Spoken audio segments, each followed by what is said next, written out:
So, hello everyone, good morning. This is Pragati and welcome to विरासत classes. आज हम पढ़ेंगे कि क्या माइक्रो इकोनॉमिक्स क्या है, प्रॉब्लम ऑफ चॉइस क्या है और हमारे इकोनॉमिक्स में प्रॉब्लम क्या है, हम माइक्रो इकोनॉमिक्स पढ़ते हैं क्यों हैं. ठीक है, तो सबसे पहले हम एक छोटा सा इंट्रोडक्शन देते हैं.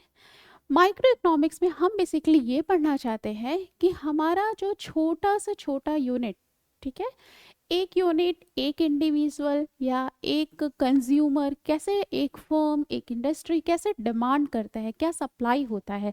इसमें माइक्रो इकोनॉमिक्स में हम बेसिकली इसे प्राइस थ्योरी भी कहते हैं. और प्राइस थ्योरी में हम पढ़ेंगे कि प्रोडक्ट प्राइसिंग क्या है या फैक्टर प्राइसिंग क्या है. ठीक.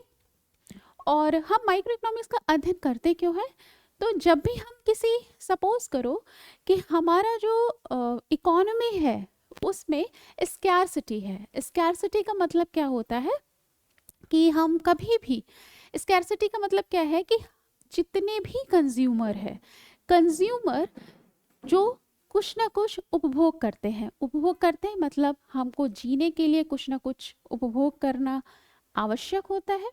ठीक. तो सपोज करो कि हमारा जितना भी गुड्स है, सर्विसेज है, उन सभी का कहीं ना कहीं हम उपभोग करते हैं. ठीक है, तो आई थिंक ये स्टार्ट हो गया है.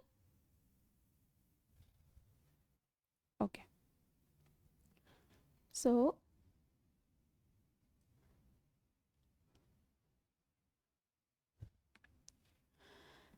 माइक्रो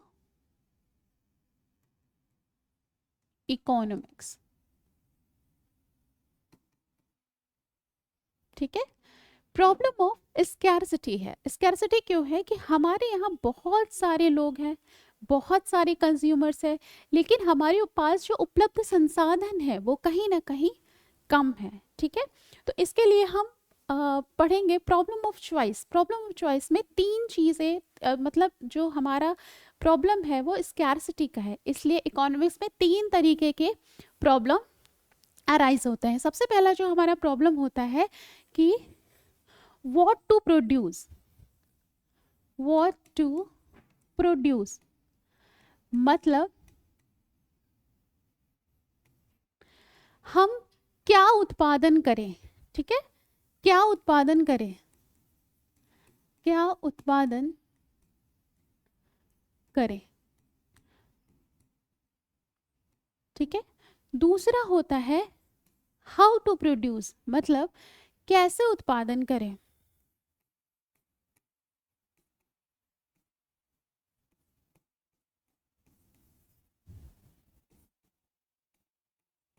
कैसे उत्पादन करें.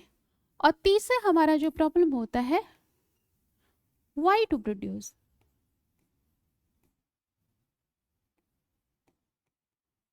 हम क्यों उत्पादन करें.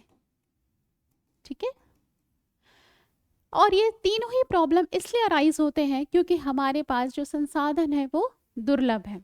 सभी के लिए हवा, पानी, ये सब तो फ्री में है, लेकिन जैसे कुछ चीज़ें हमें खानी होती है या जो हमारा कृषि उत्पादन है वो कम है in comparison to the people around us. ठीक है, तो इसके लिए हमको प्रॉब्लम ऑफ स्कैरसिटी उत्पन्न होती है और हमारे पास ये तीन प्रकार के प्रॉब्लम ऑफ चॉइसेस आते हैं कि हम क्यों उत्पादन करें, हम कंज्यूमर्स के लिए, और दूसरा हाउ टू प्रोड्यूस, कैसे उत्पादन करें, और तीसरा कि व्हाट टू प्रोड्यूस, कि हम क्या उत्पादन करें. अब सबसे पहले हमारा ये तो हमने पढ़ा कि हम ये क्यों करते हैं, तो उसके बाद हमारा आता है यूटिलिटी. तो अगर सपोज करो कि हम यूटिलिटी के बारे में जानें. ठीक है, तो हमारा यूटिलिटी क्या होता है. यूटिलिटी मतलब होता है कि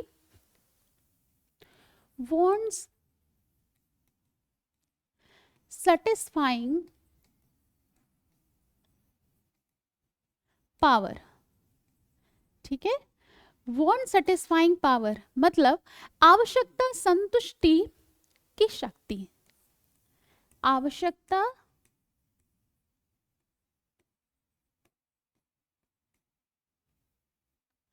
संतुष्टि की शक्ति। ठीक है, want satisfying power. Want satisfying power मतलब अगर आज हम सपोज करो कि हम पढ़ने जा रहे हैं यूटिलिटी,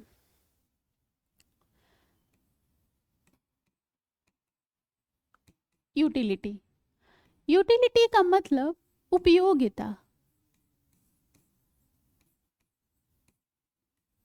ठीक है, तो यूटिलिटी का मतलब कि उपयोगिता है।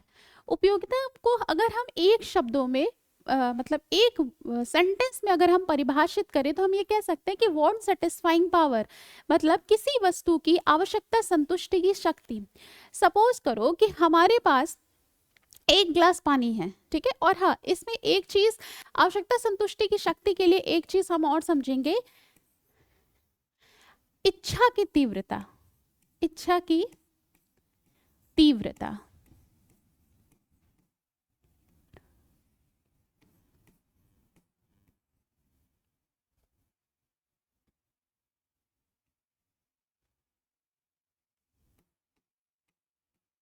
ठीक है, इच्छा की तीव्रता मतलब कि हम कितना हमारा इंटेंस डिजायर है। जब हम यूटिलिटी की बात करते हैं तो ये दो चीजें हमें बेसिक जानना बहुत ज्यादा जरूरी है। ठीक है, तो फर्स्ट है कि हमारी इच्छा की तीव्रता। अगर सपोज करो कि दो व्यक्ति हैं, एक व्यक्ति को बहुत प्यास लगी, बहुत ज्यादा प्यास लगी है, ठीक है, और दूसरा व्यक्ति नॉर्मल मतलब ठीक है उसको पानी मिल जाएगा तो वो पी लेगा।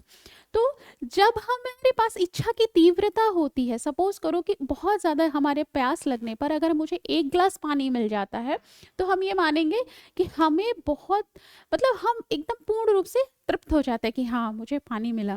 ठीक है, और अगर हमारे पास इच्छा की तीव्रता नहीं है, नॉर्मल पानी लगता है कि हम वो पी भी सकते नहीं भी पी सकते, तो जब हमारे पास इच्छा की तीव्रता होती है तो हमें ज्यादा सेटिस्फैक्शन मिलता है। ठीक है, तो दो चीजें हैं, एक इच्छा की तीव्रता और दूसरा है आवश्यकता संतुष्टि की शक्ति। तो यूटिलिटी या किसी भी चीज की या किसी वस्तु या सेवा से प्राप्त उपयोगिता क्या कहलाती है। अगर कोई पूछे कि एक सेंटेंस में हमें एक वाक्य में बताइए कि हमारे पास ये यूटिलिटी क्या है, तो आप बोलोगे कि वांट सेटिस्फाइंग पावर या आवश्यकता संतुष्टि की शक्ति। इसे हम कह सकते हैं किसी भी वस्तु या सेवा की सेवा से जो सेटिस्फाइंग पावर है उसी को हम उसकी यूटिलिटी कहते हैं। अब अगर हम आए टाइप्स ऑफ और हाँ एक चीज और इसमें हम देखेंगे कि यूटिलिटी क्या है आपका। ओके, सो अगर हम और भी इसको डिटेल में समझें तो हम ये मानेंगे कि जो उपयोगिता है, उपयोगिता नैतिक रूप से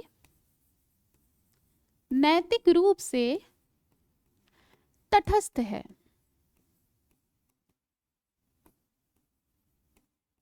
ठीक है, उपयोगिता नैतिक रूप से तटस्थ है। तटस्थ का मतलब, नैतिक रूप से तटस्थता का मतलब हमारा क्या है कि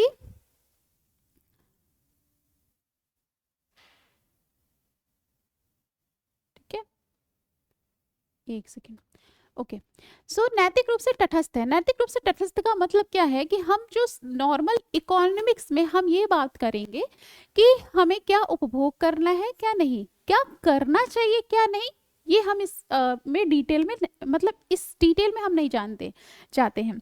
सपोज करो कि किसी व्यक्ति को या किसी शराबी को शराब पीने से बहुत ज़्यादा सेटिस्फाइंग मिलेंगे, तो हम ये बता सकते हैं कि उसको शराब पीने से क्या उसकी यूटिलिटी बन रही है। ठीक है, वो हम बता सकते हैं, लेकिन हम ये नहीं बता सकते, हम उपयोगिता के अंतर्गत ये चीज़ें नहीं देखते कि वो नैतिक रूप से सही है या नहीं सही है, लीगली वो सही है या नहीं सही। हम ये कहेंगे कि नैतिक रूप से तटस्थ है। दूसरी बात हम ये करते हैं कि जो हमारी उपयोगिता है, उपयोगिता व्यक्तिगत होती है, मतलब हर एक इंडिविजुअल की जो यूटिलिटी होगी वो अलग होगी। ठीक है, व्यक्तिगत रूप से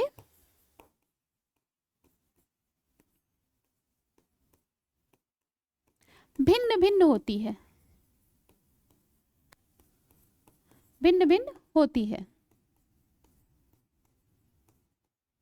ठीक, तो जो हमारी यूटिलिटी है वो इंडिविजुअली डिफर करती है।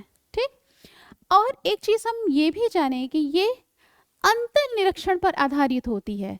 उपयोगिता में जब भी हम माइक्रो इकोनॉमिक्स स्टार्ट करते हैं तो उसमें दो चीजें आती हैं कि इसके दो अप्रोच हमारा दिया गया है। एक है गणनावाचक और दूसरा हमारे पास है क्रमवाचक।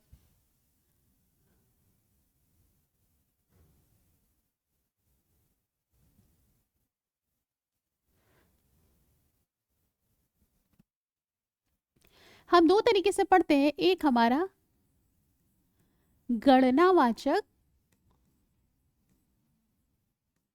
या फिर हम इसे कहेंगे कि कार्डिनल अप्रोच।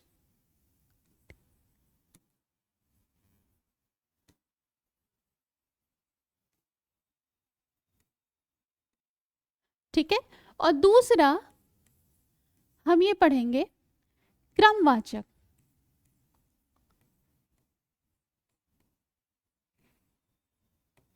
मतलब ऑर्डिनल अप्रोच।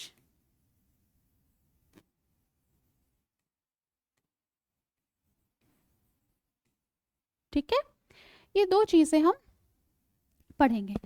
अभी देखो, जो गणनावाचक होता है, गणनावाचक में ये बताता है कि जो उपयोगिता है उसे हम मेजर कर सकते हैं। मेजर इन द सेंस, हमने तो पहले आप लोग को ये बताया कि जो हमारी उपयोगिता होती है वो एक साइकोलॉजिकल बेस्ड है। ठीक है, मनोवैज्ञानिक अवधारणा है उपयोगिता।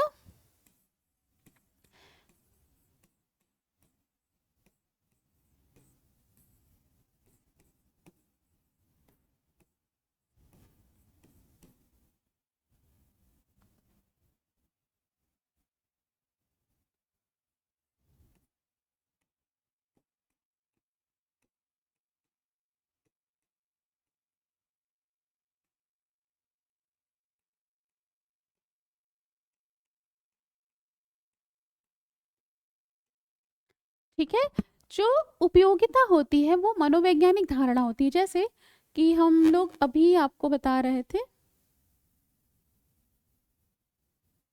हाँ, जैसे हमने बताया कि उपयोगिता नैतिक रूप से तटस्थ है। ठीक है, उपयोगिता व्यक्तिगत रूप से भिन्न भिन्न होती है। ऐसे ही जो उपयोगिता है, सॉरी इसको हमको स्टार्टिंग में ही लिखना चाहिए था। तो उपयोगिता एक मनोवैज्ञानिक धारणा है कि हर व्यक्ति का, इसमें ही ये इंक्लूडेड है कि ये व्यक्तिगत रूप से भिन्न भिन्न होती है। ठीक है, तो उपयोगिता एक मनोवैज्ञानिक धारणा है। जब हम इस बारे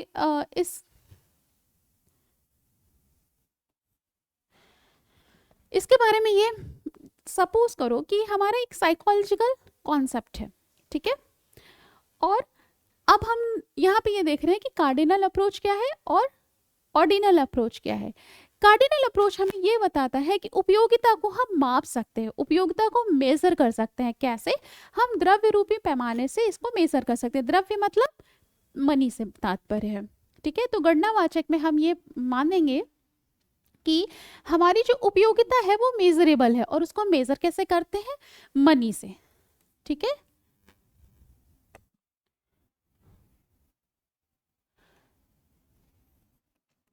यहां लिखेंगे द्रव्य रूपी पैमाने से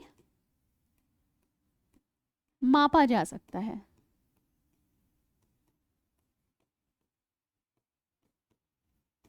ठीक है, द्रव्य रूपी पैमाने से मापा जा सकता है। अब हम इसको थोड़ा सा डिटेल में पढ़ेंगे।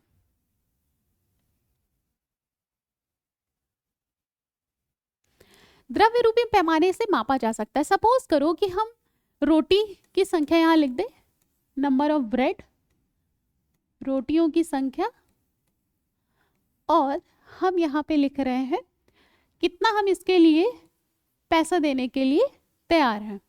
ठीक है, या हम इसे लिखेंगे मनी लिख दो। अब सपोज करो कि हमें बहुत तेज भूख लगी है और हम कहीं शॉप पे जा रहे हैं खाने के लिए। तो हम सपोज करो कि हम एक रोटी के लिए 10 रुपए बराबर कीमत देने के लिए तैयार हैं। ठीक, जब हम थोड़ा सा खा लिए तो अब लगेगा कि हाँ 2 रोटी खाएं, उसके लिए हम कितना देंगे, तो भी हम 1 यूनिट के लिए हम यहाँ पे 10 यूनिट दे रहे हैं। ठीक है, 10 गुणे 2 मतलब कि हमारे जो रोटियों की संख्या है वो 2 है।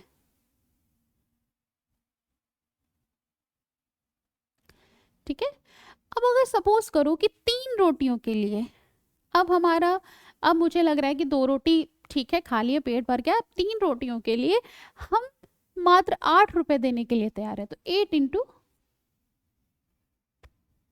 सॉरी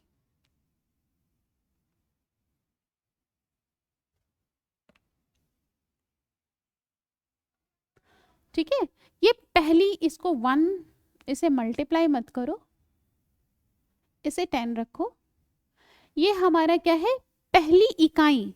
ठीक है, फर्स्ट यूनिट ऑफ रोटी, ये फर्स्ट यूनिट को दिखा रही है। फर्स्ट यूनिट के लिए हम 10 रुपए दे रहे हैं, इसे इन टर्म्स ऑफ हम रुपीस में देख रहे हैं।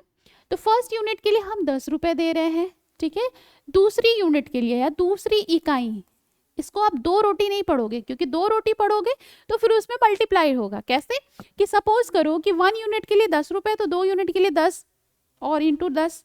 ठीक है, अरे सॉरी 10 प्लस 10 तो 20 रुपीज हो जाएगा। 3 यूनिट के लिए मतलब तीसरी इकाई के लिए सिर्फ हम 8 रुपए दे रहे हैं, तो टोटल अलग बनेगा। हम इसको ये समझाना चाह रहे हैं आपको कि जो हमारा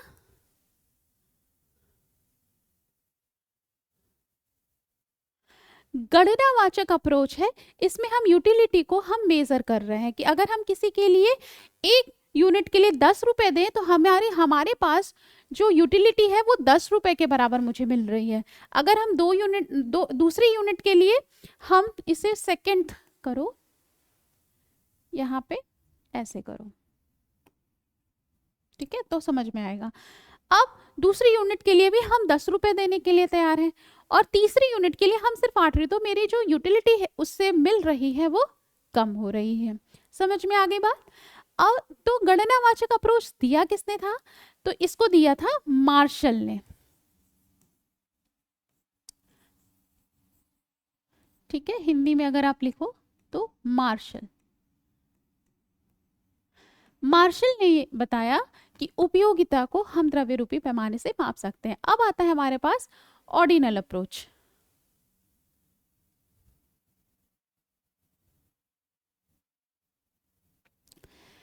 हमारे पास आता है क्रमवाचक।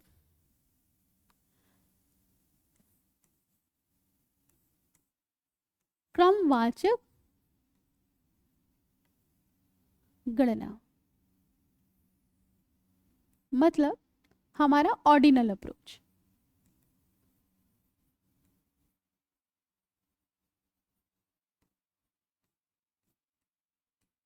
ठीक, अब आता है हमारा ऑर्डिनल अप्रोच। जैसे कि हम लोगों ने स्टार्टिंग में ये पढ़ा कि जो हमारा ऑर्डिनल अप्रोच है, या अरे सॉरी, जो हमारा गणनावाचक कार्डिनल अप्रोच है मार्शल ने दिया, तो इसे बहुत सारे अर्थशास्त्रियों ने ये माना कि नहीं, हम जो यूटिलिटी है उसको मेजर नहीं कर सकते, क्योंकि हर व्यक्ति को यूटिलिटी अलग अलग मिलती है। सपोज करो कोई व्यक्ति 1 यूनिट के लिए 10 रुपए देने के लिए तैयार है, लेकिन कोई व्यक्ति हो सकता है कि बहुत ज़्यादा ही उसको भूख लगी हो एक्सट्रीम केस में, और वो बोले नहीं नहीं भैया मुझे 20 रुपए में से दे दो। ठीक है, मतलब पहले मुझे दे दो। तो जो उपयोगिता होती है वो हर व्यक्ति की भिन्न भिन्न होती है, तो इसको मेजर करना पॉसिबल नहीं है। तो हमारा फिर आता है ऑर्डिनल अप्रोच। ऑर्डिनल अप्रोच में इसको दिया हिक्स ने।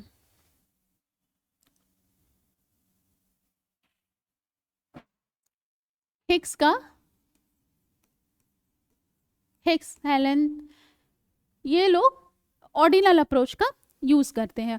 ऑर्डिनल अप्रोच में ये बताया गया कि हम उपयोगिता को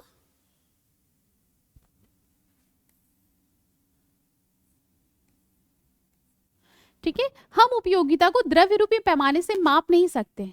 ठीक है, लेकिन हम इसका तुलना कर सकते हैं, रिलेटिव में हम इसको बता सकते हैं।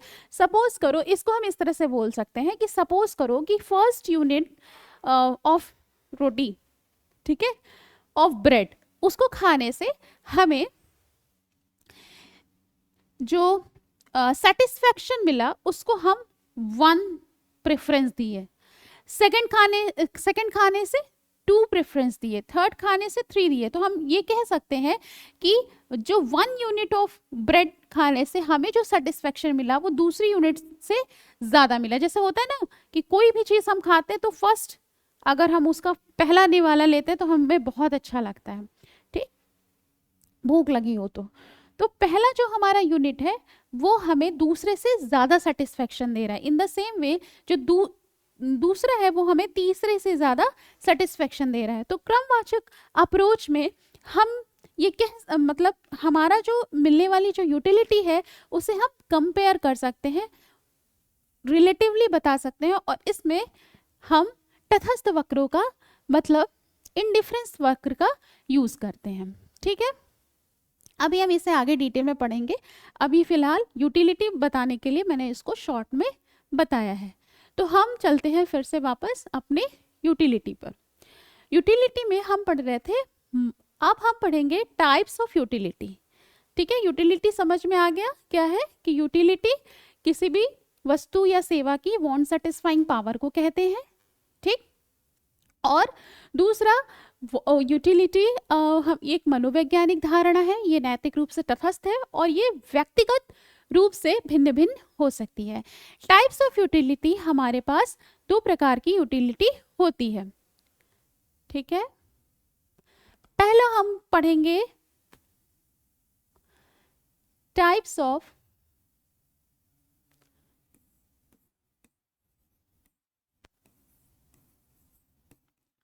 यूटिलिटी, मतलब उपयोगिता के प्रकार। सबसे पहले है हमारा मार्जिनल यूटिलिटी। ठीक है, उपयोगिता के प्रकार, इसे हम कहेंगे मार्जिनल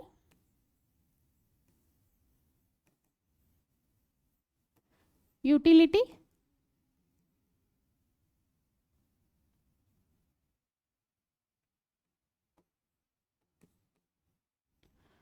और दूसरा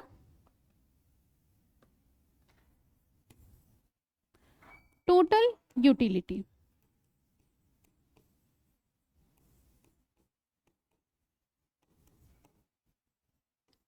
ठीक है, मार्जिनल यूटिलिटी और total utility, types of utility में उपयोगिता के प्रकार, इसको लिख लो, उपयोगिता के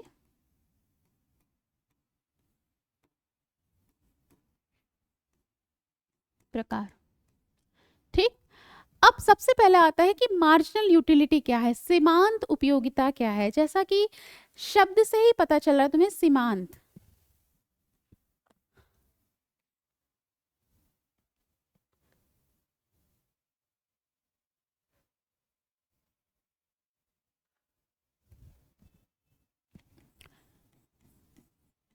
सीमांत उपयोगिता।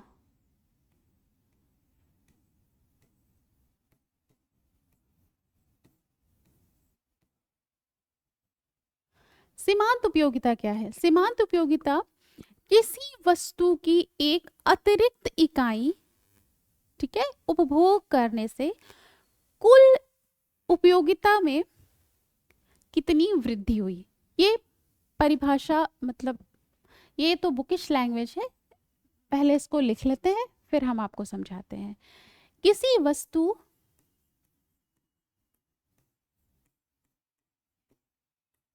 या सेवा की एक अतिरिक्त इकाई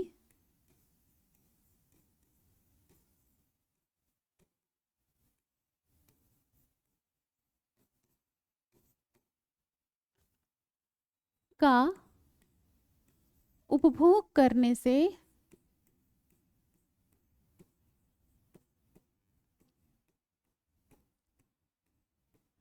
कुल उपयोगिता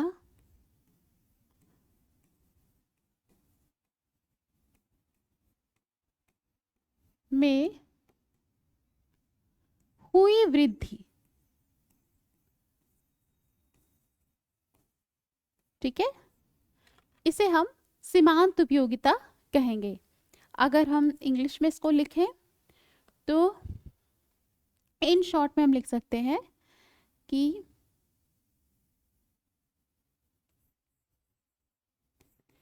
increase in total utility due to consuming one extra unit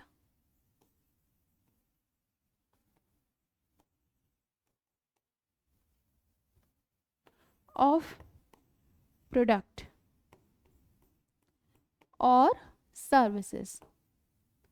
इसको बेसिकली आप और ही लिखो।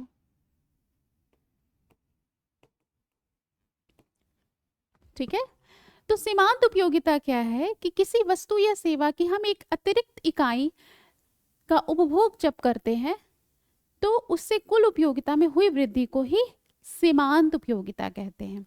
ठीक है, और इसको अब हम पढ़ेंगे गणनावाचक के अप्रोच से इस कॉन्सेप्ट को समझने के लिए।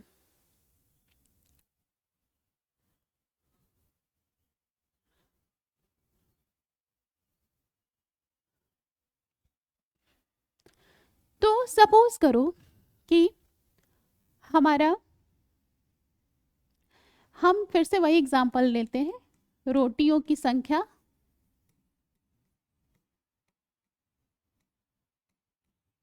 मार्जिनल यूटिलिटी, सीमांत उपयोगिता और टोटल यूटिलिटी।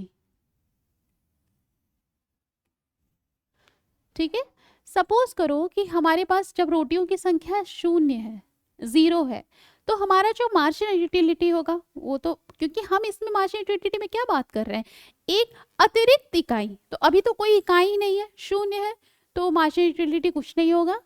टोटल यूटिलिटी आपका हो जाएगा 0, क्योंकि हमें उससे कोई उपयोगिता नहीं मिल रही है। ठीक, अब अगर सपोज करो कि रोटियों की संख्या हमारे पास 1 है, 1 यूनिट ऑफ ब्रेड से हमें यूटिलिटी कितनी मिल, टोटल यूटिलिटी अगर हम सपोज करो कि यहाँ हम 4 लिखें, सॉरी 7 लिख देते हैं इसको। सेकेंड यूनिट के लिए सपोज करो कि हम यहाँ पे लिख देते हैं 10। आप कोई भी नंबर लिख सकते हो। तो सपोज करो कि 1 यूनिट हम ब्रेड का ले रहे हैं, तो हमारा जो टोटल यूटिलिटी है वो 7 के बराबर हमको मिल रहा है, लेकिन हमारी जो मार्जिनल यूटिलिटी होगी वो इसमें सपोज करो 7 है, तो इसमें कितना इंक्रीमेंट हुआ है, वो 3 का इंक्रीमेंट हुआ।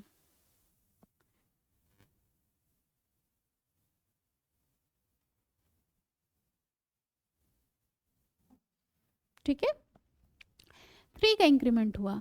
अब अगर सपोज करो कि हमारे पास ब्रेड की संख्या 3 है, तो टोटल यूटी में इंक्रीमेंट सपोज करो कि हमारा ये 14 आ गया, तो कितना इंक्रीमेंट हो गया, सॉरी 12 इसको लो, इसमें कितना चेंजेस हुआ, 2 का। ठीक, अब यही अगर मान लो कि 4 हो जाए और 4 यूनिट से हमारे यहाँ 13 यूनिट्स है, तो कितना चेंजेस हो रहा है, 1 का। बेसिकली हम ये क्या कर रहे हैं कि जो हमारा टोटल यूनिट मार्जिनल यूटिलिटी है, हम कैसे निकाल रहे हैं, marginal utility equal to total utility n, ठीक है, minus total utility n minus 1। ऐसे करेंगे कि हमारा टोटल यूटिलिटी पहले हमें कितना मिल रहा था, 7,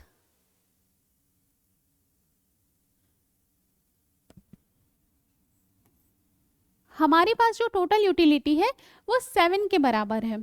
ठीक, अब अगर मान लो कि हम एक एक्स्ट्रा यूनिट, दूसरी यूनिट मतलब दूसरा रोटी हम खा रहे हैं, एक एक्स्ट्रा यूनिट हम कंज्यूम कर रहे हैं, तो हमारे टोटल यूटिलिटी में वृद्धि कितनी हो रही है, 3 की, है ना। 7 से अगर हम 10 पे जाएंगे तो 3 इंक्रीमेंट हो रहा है, तो यही हमारा क्या हो जाएगा, मार्जिनल यूटिलिटी। अब सपोज करो कि हम तीसरी इकाई भी खा रहे हैं ब्रेड का, तो हमारा जो टोटल यूटिलिटी में वृद्धि हो रहा है वो 2 यूनिट से हो रहा है, पहले 3 यूनिट से हो रहा था, अब 2 यूनिट से हो रहा है, तो मार्जिनल यूटिलिटी कितना हो जाएगा हमारा 2। 10 माइनस 12 तो कितना आ जाएगा 2।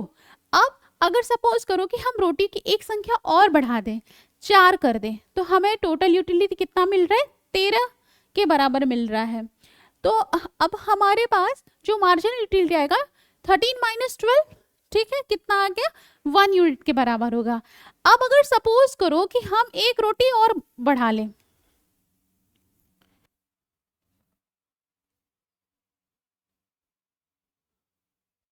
एक रोटी हम और बढ़ा लें, मान लो 5 यूनिट कर दें, तो भी हमारे पास जो टोटल यूटिलिटी है अब ये 13 है। अब हमारा एक और भी खाने से मेरा मन पूरी तरीके से भर जाएगा, हमें कोई भी अतिरिक्त संतुष्टि का अनुभव नहीं होगा, तो हम यहाँ पे 13 ही लिखेंगे कि हमें कुछ संतुष्टि का अनुभव नहीं हो रहा है ज़्यादा। हाँ ठीक है, खा लिया। जैसे कि कभी कभी होता है ना कि किसी के घर जाओ, वो बहुत ज़्यादा खिलाते हैं, बहुत अच्छे अच्छे पकवान रहते हैं, तो हम लोग खा लेते हैं, तो लगता है वाह बड़ा मज़ा आया। उसके बाद क्या होता है कि हाँ अब कोई सामने वाला दिया जा रहा है, दिया जा रहा है, हाँ बस मन भर गया। एक पॉइंट ऐसा था, हाँ चलो ठीक है खा लेते हैं उसका मन रखने के लिए, लेकिन फिर उसके बाद अगर हमें कोई और खिलाए तो हमारी जो यूटिलिटी है वो अब निगेटिव होने लगेगी। मार्जिनल यूटिलिटी मतलब अब लगेगा बहुत ज़्यादा हो रहा है, अब तबीयत हमारी खराब हो रही है। तो वही कॉन्सेप्ट जो रियल लाइफ है वही कॉन्सेप्ट यहाँ पे भी है कि अब हमारा जो मार्जिनल यूटिलिटी है, अब हमें कोई संतुष्टि नहीं मिल रही है, तो हम ये कहेंगे कि हमारा जो टोटल यूटिलिटी है वो 13 है, तो हमारा जो मार्जिनल यूटिलिटी है वो 0 है। अब क्या होगा कि सपोज करो कि हमें एक छठी इकाई भी मिल गई, एक छठी इकाई भी मिल गई, तो हमारा जो टोटल यूटिलिटी होगा अब भैया अब ज़्यादा हो रहा है, ओवर हो रहा है, अब हम इससे ज़्यादा नहीं खा सकते, तो ये क्या हो जाएगा कि हमारा जो टोटल यूटिलिटी होगा वो डिक्रीज होने लगेगा। सर ठीक है, डिक्रीज होने लगेगा, तो 12 माइनस 13 हमारा आ जाएगा -1।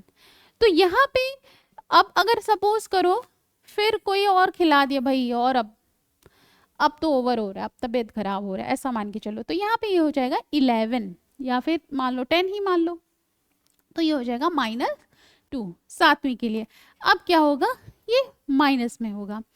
तो हम यहाँ पे देख रहे हैं कि हमारा जो मार्जिनल है, मार्जिनल यूटिलिटी कम हो रहा है। पहले देखो 4 था, 3 था, 2 था, 1 था, 0 था, लेकिन जो हमारा टोटल यूटिलिटी है, यहाँ पे ध्यान दीजिए 7, 10, 12, 13, जो हमारा टोटल यूटिलिटी है वो इंक्रीमेंट हो रहा है, मतलब बढ़ रहा है, इंक्रीज हो रहा है।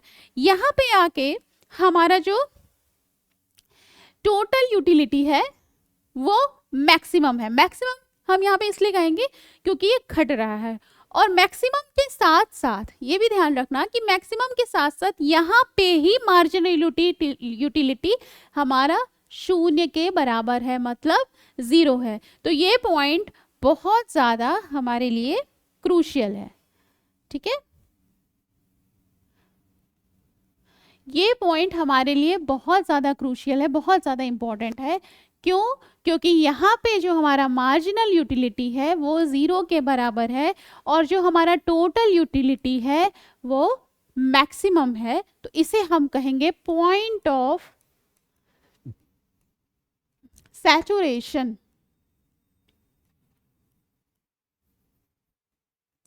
ठीक है, पॉइंट ऑफ सैचुरेशन या पूर्ण तृप्ति का बिंदु, हिंदी में कहेंगे पूर्ण तृप्ति बिंदु।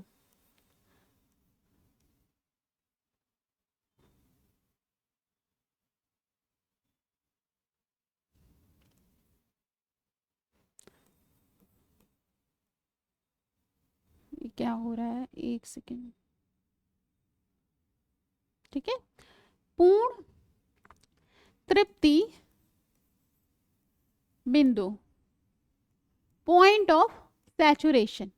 ठीक, एक एक नाम इसका हम और देते हैं, इसको हम कहेंगे पॉइंट ऑफ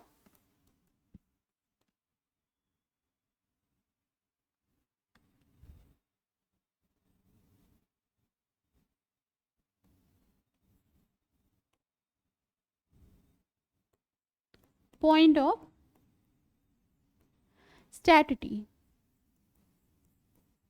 ठीक है, पॉइंट ऑफ स्टैटिटी भी इसको कहते हैं। समझ में आई बात? अब हम इसका थोड़ा सा ग्राफिकल रिप्रेजेंटेशन देखते हैं कि होता क्या है, क्योंकि बेसिकली आपसे ग्राफ भी पूछा जा सकता है, मतलब डायग्राम दे करके पूछा जा सकता है कि कहाँ पे हमारी मार्जिनलिटी ज़ीरो है, कहाँ पे हमारा मैक्सिमम है। ठीक है, तो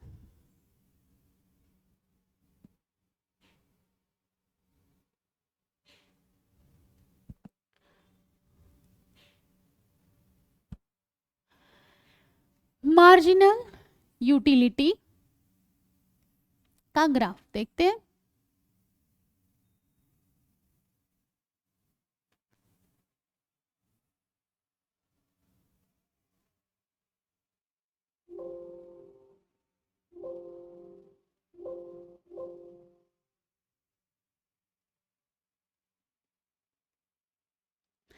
ठीक है, ये हमारा एक्स एक्सिस है, ये हमारा वाई एक्सिस है। अब जैसा कि हमने जो ग्राफ प्लॉट किया है, यहाँ पे हो जाएगा हमारा ज़ीरो। ठीक, अब अगर सपोज करो कि हम एक इक्वल डिस्टेंस पे ऐसे हम मान ले, यहाँ पे हमारा क्या रहेगा, सीमांत उपयोगिता,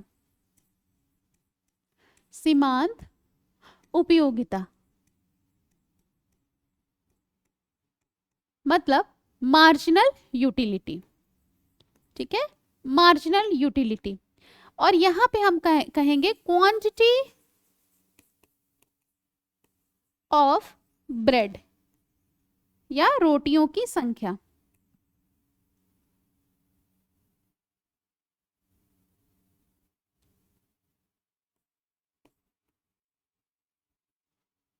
ठीक है, रोटियों की संख्या। अब हमने क्या कहा कि हमारा फर्स्ट यूनिट, जब हम पहली इकाई हम रोटी की लिए तो हमें 4 इकाइयों के बराबर मार्जिनल यूटिलिटी मिला है। और ये इकाइयां हम यूटिल्स, बहुत सारे आपको बुक में यूटिल्स वर्ड भी मिलेगा। यूटिल्स बेसिकली यूटिलिटी को ही डिनोट करता है, या आप कह सकते हैं यूनिट्स को दिखाता है। तो यहाँ पे हो गया तुम्हारा 4 इकाई के बराबर हमें यूटिलिटी मिला है। अब सपोज करो कि यहाँ सॉरी, तो पूरा ही मिट गया, सॉरी इरेजर सेलेक्ट हो गया था।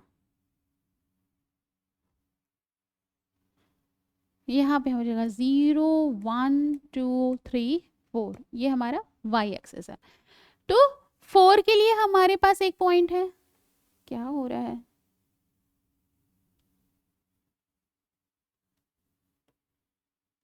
फोर के लिए हमारे पास एक पॉइंट है यहाँ पे। जब हम जब रोटियों की संख्या हम बढ़ाते हैं, 1 से हम 2 यूनिट करते हैं, तो क्या हो जाता है, यहाँ पे 3, ठीक है, उसके बाद 2, उसके बाद 1, उसके बाद 0। 0 के लिए सॉरी,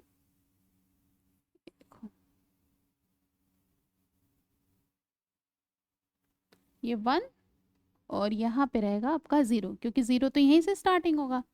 अब इसे मिटा दीजिए, ये हो जाएगा आपका एक्स एक्सिस। तो हम ये मानेंगे कि जो हमारी मार्जिनल यूटिलिटी है वो डिक्रीज हो रहा है, MU। ठीक, जब ये मैक्सिमम होगा, सॉरी, उसके बाद ये क्या है कि जैसे 4 यूनिट 3 4, हमारे पास 1 यूनिट ऑफ ब्रेड के लिए, एक रोटी के लिए हमें 4 यूटिल्स मिल रहे हैं मार्जिनल यूटिलिटी। अब अगर हम दूसरी इकाई रोटी की खाते हैं तो हमें टोटल यूटिलिटी में जो वृद्धि हो रही है वो 3 यूनिट से हो रही है। इसी तरह जब हम तीसरी इकाई खा रहे हैं तो टोटल यूटिलिटी में जो वृद्धि हो रही है वो 2 इकाई से हो रही है। इस तरह से करते करते हम 1 के बाद आ जाएंगे, क्योंकि जब हमारा, ये हमने बताया यहाँ पे कि जब हमारा टोटल यूटिलिटी मैक्सिमम होता है तो मार्जिनल यूटिलिटी 0 होती है। तो यहाँ पे हमारा जो MU होगा वो 0 हो गया। ठीक है, यहाँ पे हमारा जो मार्जिनल यूटिलिटी है वो 0 के बराबर हो गया। उसके बाद क्या हुआ कि जब हम 6वीं इकाई लिए या हम जब 7वीं इकाई लिए तो इसके लिए हमारा जो मार्जिनल यूटिलिटी है वो डिक्रीज होता गया। बेसिकली ये हमारा मार्जिनल यूटिलिटी दिखा रहा है। तो 0 के बाद हम नीचे चलेंगे, आप सबको पता है, तो यहाँ पे -1 -2 ग्राफिकल रिप्रेजेंटेशन ऐसा ही होता है कि हमारा 0 के ऐसा ऊपर 1 2 3 4 5 इस तरह से पॉजिटिव होता है, इसके बाद नीचे, तो ये हमारा बेसिकली मार्जिन यूटिलिटी दिखा रहा है। तो हमारे यहाँ पे क्या हो जाएगा, ये नेगेटिव में चला जाएगा। समझ में आया सबको? अब हमारे पास, ठीक, अब हम जानेंगे कि हमारा टोटल यूटिलिटी का क्या है। तो उसके पहले हम जान ले कि हमने, ओके, अब हम जानेंगे कि हमारा टोटल यूटिलिटी में क्या है। ठीक है, ओके। टोटल यूटिलिटी, कुल उपयोगिता, कुल उपयोगिता,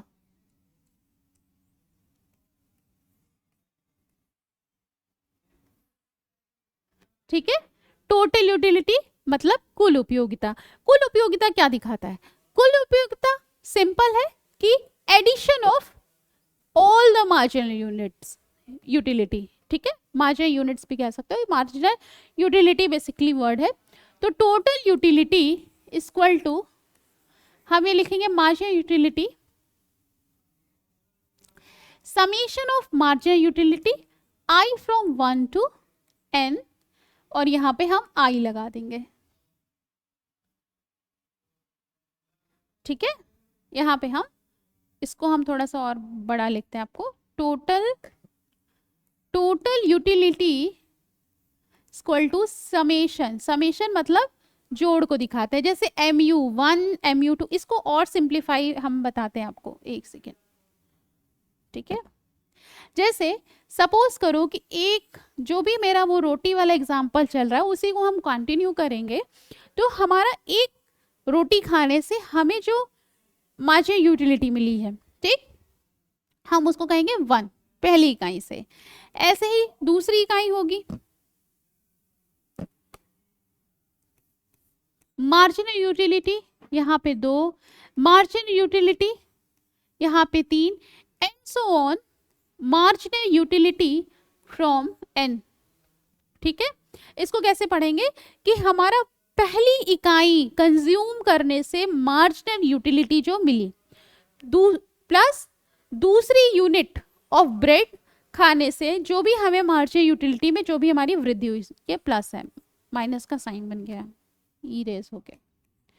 ठीक है, ऐसे ही हमारी तीसरी यूनिट खाने से जो भी हमारे मार्जिनल यूटिलिटी है, ऐसे एंड सो ऑन, मतलब ऐसे अगर हम n यूनिट खाएंगे, n की वैल्यू कुछ भी हो सकती है, तो n यूनिट खाएंगे कि तो हमारे जो टोटल यूटिलिटी में, अरे मार्जिनल यूटिलिटी कितनी है, वो सबका एडिशन जब हम करते हैं तो हमें टोटल यूटिलिटी मिलती है। तो टोटल यूटिलिटी सिंपल में क्या है, सिंपली में हम कह सकते हैं कि कुल उपयोगिता हमारे सभी जो सीमांत उपयोगिताओं का योग है। ठीक, अब हम देखेंगे कि हमारा कुल उपयोगिता का क्या डायग्रामेटिक रिप्रेजेंटेशन है। उसके बाद हम देखेंगे कि हमारा कुल उपयोगिता और जो सीमांत उपयोगिता है उसमें क्या संबंध है। तो अब हम आते हैं कि टोटल यूटिलिटी में क्या है। कुल उपयोगिता, यहां हेडिंग डाल लीजिए, कुल उपयोगिता, कुल उपयोगिता, ठीक है, टोटल यूटिलिटी। तो टोटल यूटिलिटी हम आपको बता ही चुके हैं। अब एक चीज, इसका हम डायग्रामेटिक रिप्रेजेंटेशन देखेंगे। ये 0 यहाँ पे जाएगा y और यहाँ पे जाएगा हमारा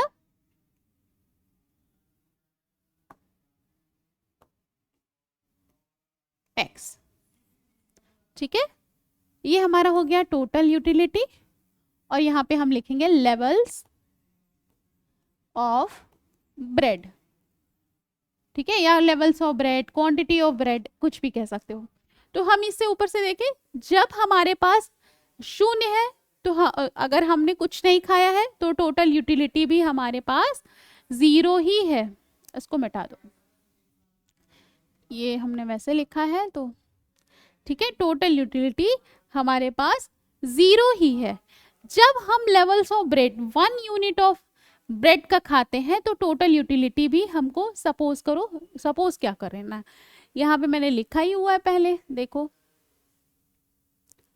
अ,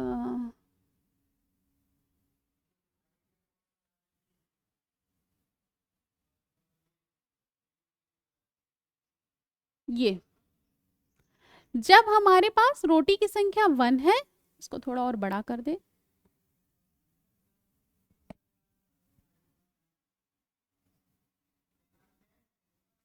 ठीक है। जब हमारे पास 1 है तो हमारे पास टोटल यूटिलिटी 7 है, फिर 10 है, फिर 12 है, 13 है, मतलब बढ़ते हुए जा रहा है। तो हम इसको ऐसे करेंगे,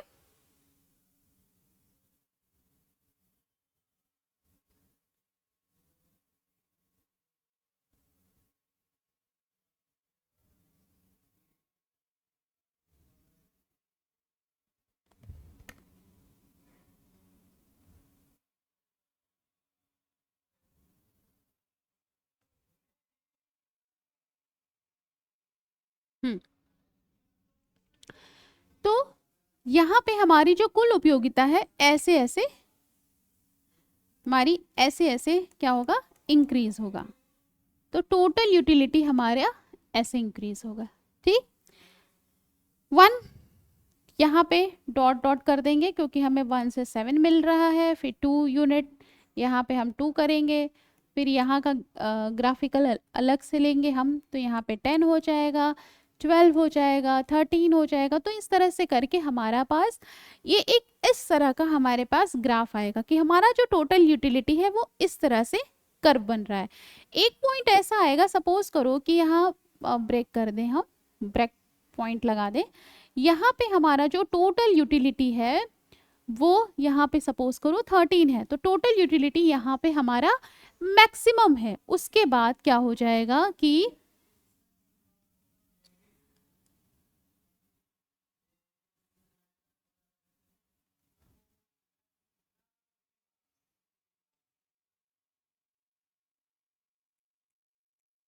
ठीक है, उसके बाद हमारा जो टोटल यूटिलिटी है एक पॉइंट के बाद, ठीक है, एक पॉइंट के बाद, ये 13 यूनिट नहीं था, ये आई थिंक पांचवी पांचवी रोटी थी, क्योंकि हम यहाँ पे यूनिट लिख रहे हैं तो यहाँ 5 होगा, यहाँ पे हमारा सपोज, सॉरी,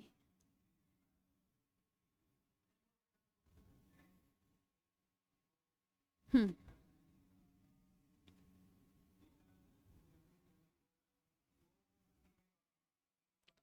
यहाँ पे हमारी छठी इकाई के लिए हमारा जो टोटल यूटिलिटी है वो मैक्सिमम है। उसके बाद जो होगा वो हमारा जो टोटल यूटिलिटी है एक पॉइंट के बाद टोटल यूटिलिटी हमारा निगेटिव होने लगता है, अरे सॉरी निगेटिव नहीं कहोगे यहाँ पे, ये डिक्रीज होने लगता है, ये कभी भी निगेटिव नहीं होगा, ठीक है, निगेटिव नहीं होगा, मार्जिन यूटिलिटी हमारा निगेटिव होगा। हमारी जो कुल उपयोगिता है वो बढ़ती जाती है, पहले इंक्रीजिंग रेट से बढ़ती है, अब भी बढ़ रही है लेकिन वो डिक्रीजिंग रेट से बढ़ती है, ठीक है। वो यहाँ पे मार्जिनल यूटिलिटी एक पॉइंट के बाद हमारा घटती जाती है। बात समझ में आई। अब हम देखेंगे कि हमारे पास टोटल यूटिलिटी और मार्जिनल यूटिलिटी में क्या संबंध है, ठीक है। यहाँ पे लिखो रिलेशनशिप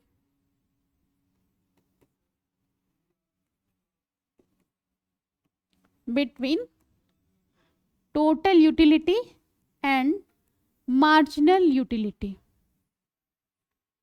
ठीक है। तो कुल उपयोगिता और मार्जिनल उपयोगिता में क्या संबंध है, तो हम इसके लिए ग्राफ बनाएंगे।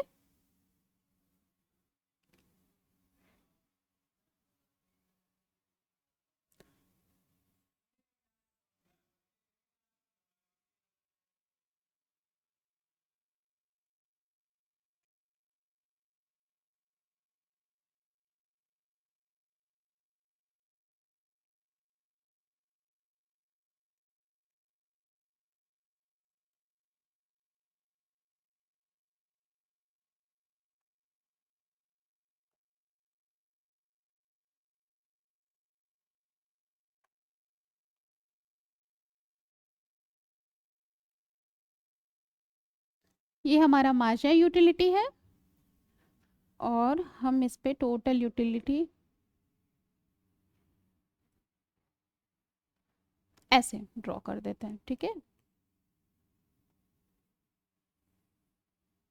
एक सेकेंड रुकिए।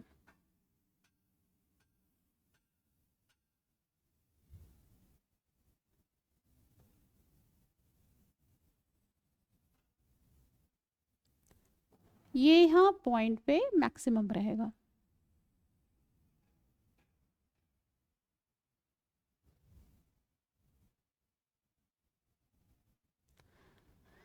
ठीक।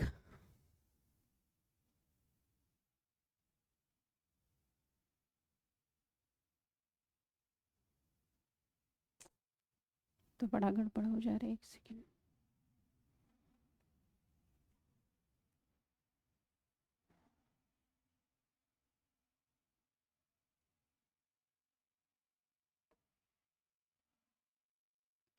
ठीक है, तो आप ऐसे देखो कि हमारा जो मार्जिनल यूटिलिटी है, जब ये ज़ीरो होता है, मार्जिनल यूटिलिटी जब हमारा शून्य के बराबर हो रहा है, तो वहाँ पे हमारा जो टोटल यूटिलिटी है वो मैक्सिमम है, ठीक है, मैक्सिमम है।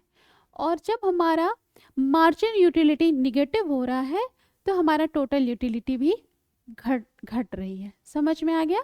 तो ये हमारा टोटल यूटिलिटी और मार्जिनल यूटिलिटी में संबंध है, ठीक। और ये question entrance point of time से हमेशा पूछा जाता है कि T U will be maximum, T U will be maximum eight which point, eight which point, ठीक है, किस स्थान पे हमारा जो टी यू रहेगा वो मैक्सिमम रहेगा,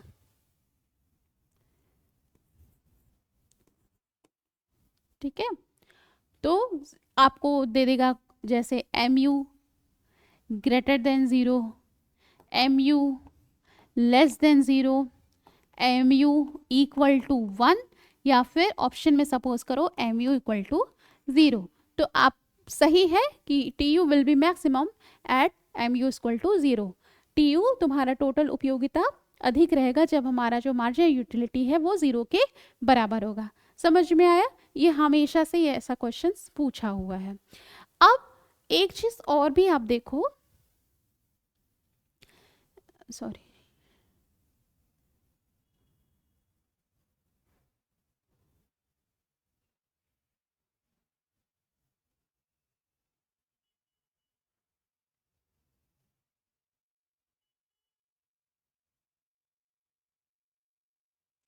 ओके।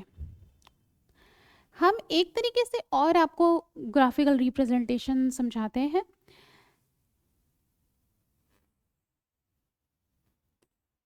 जैसे हमारे पास टोटल यूटिलिटी कर्व जो है,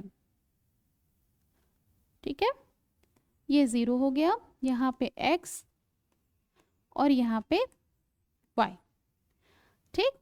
जो हमारा टोटल यूटिलिटी कर्व जो हम लोगों ने ऐसे बनाया है,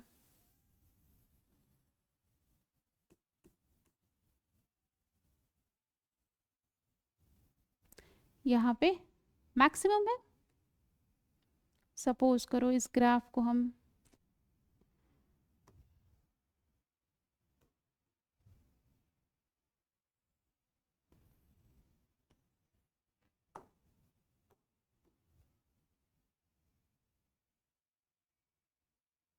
ठीक,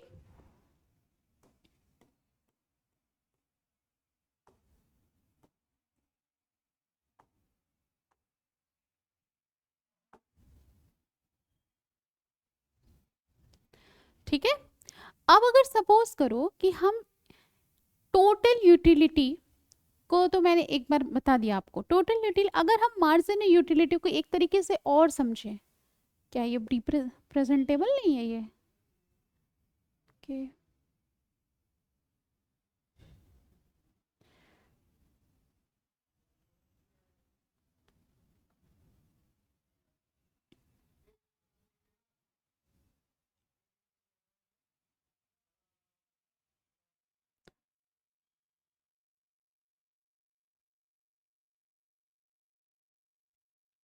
मैं इसी से बना देती हूँ।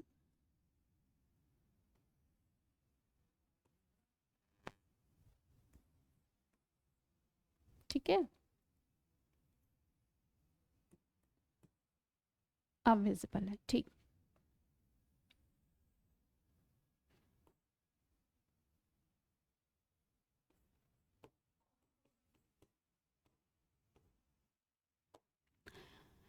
ठीक है।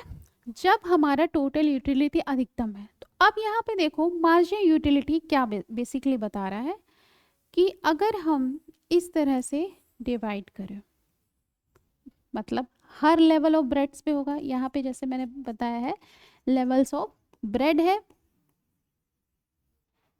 ठीक। यहाँ पे total utility and marginal utility. आप ऐसे भी देख सकते हो कि यहाँ पे point A B C D इस तरह से हमने कोई नाम दे दिया, ठीक है। अब ये आप ट्रायंगल देखो,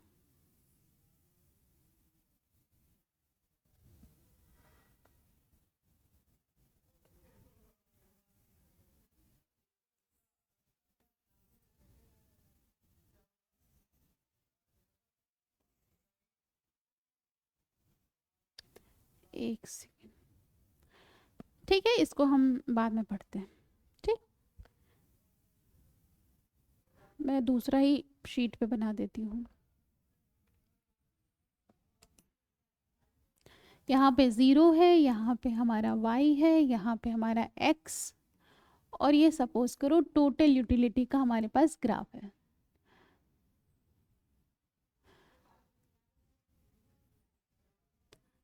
यहाँ पे लेवल्स ऑफ ब्रेड, आप ऐसे लिख लो लेवल्स ऑफ ब्रेड, और यहाँ पे हमारा total utility and marginal utility, ठीक है। अब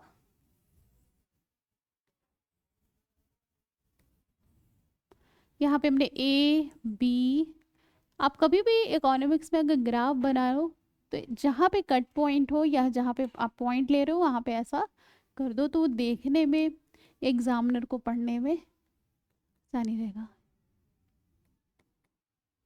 ठीक है। इस तरह से हमने पॉइंट का नाम दे दिया। अब हम आपको समझा रहे थे कि मार्जिनल यूटिलिटी का बेसिक,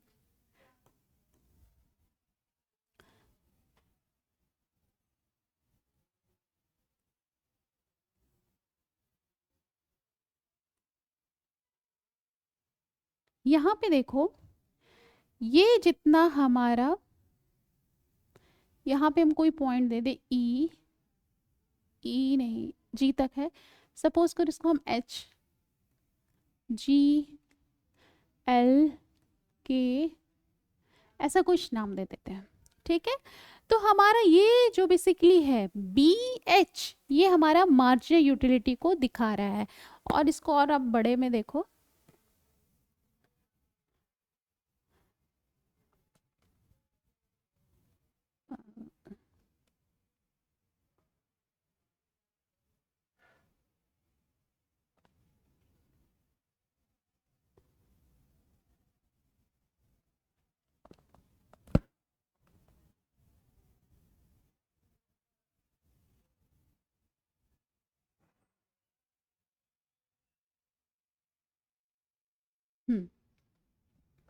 ठीक है। यहाँ पे अगर आप देखो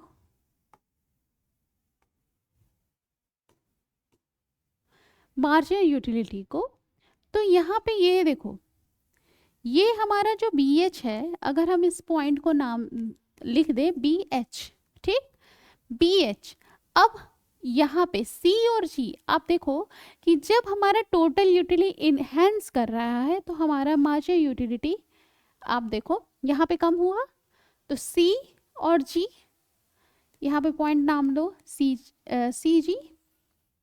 उसके बाद डी और सी ये किससे कम है, इससे भी कम है, तो यहाँ पे सॉरी डी सी नहीं है डी एल है, डी एल। तो यहाँ पे हम ऐसे कर सकते हैं कि हमारा जो बी एच है वो सी जी से भी बड़ा है, डी एल से बड़ा है। मतलब इसको ऐसे करो कि जो हमारा बी एच पॉइंट है